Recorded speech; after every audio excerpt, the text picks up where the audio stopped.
Hi, Sean McManaman here. Thank you for your interest and thank you for watching the video. If you're thinking of doing a short sale, pay close attention because the rules are changing and they're going to change substantially. And there's a possible tax burden that homeowners are going to face.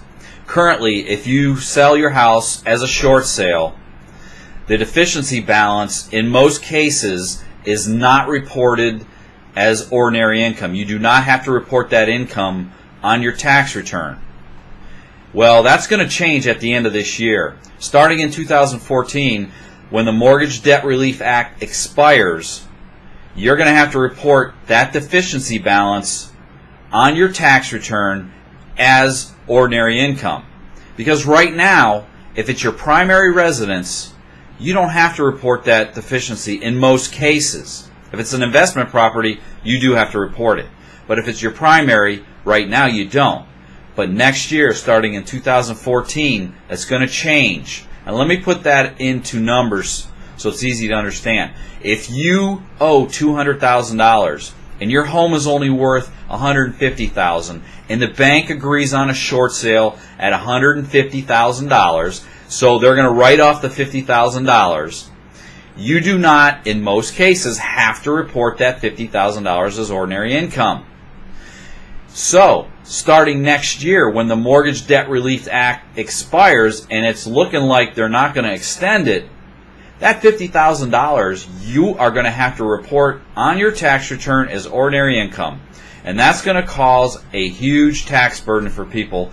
A lot of homeowners aren't going to understand this. They're not going to understand that when they sell their home, even though the bank says they're not going to pursue them for the deficiency, says they're not going to go after them for the $50,000 or whatever they owe, say they're going to waive it. Well, what they are going to do is report it to the IRS because they have to. The IRS is going to send you a 1099 and you're going to have to put that on your tax return. And believe me, folks, whether it's $10, $20, $30, $40, $50,000, you don't want to have that on your tax return as income because you didn't really earn that income, so you don't want to pay taxes on it. So what do you do about that? Well, get your house on the market if you're thinking about selling it as a short sale. We need to get it on the market and get a buyer, get it closed by the end of the year, so then you still can take advantage of the Mortgage Debt Relief Act. Currently, the real estate market for sellers is very good. Inventory's low, there's a lot of buyers out there, and prices are rising, so your value's going up.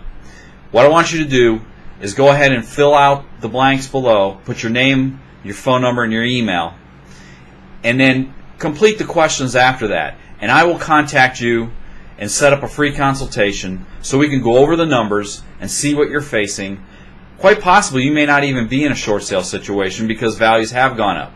But go ahead, complete that information down below, and I'll give you a call and we'll get together, and it's a free consultation. We can do it over the phone, we can do it in person, and then we can go from there. You can see where you stand and avoid this huge tax burden that could possibly happen to you by selling your house as a short sale.